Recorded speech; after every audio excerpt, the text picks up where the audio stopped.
பிள்ளை தீராத விளையாட்டு பிள்ளை கண்ணன் தெருவிலே பெண்களுக்கு போயாத தொல்லை தீராத விளையாட்டு பிள்ளை கண்ணன் தெருவிலே பெண்களுக்கு போயாத தொல்லை தீராத விளையாட்டு பிள்ளை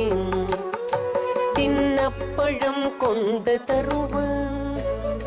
தின்னப்பழம் கொண்டு தருவான் பாதி தின்கின்ற போதிலே தட்டி பறைப்பான் என்னப்பன் என்னை எனல்வான்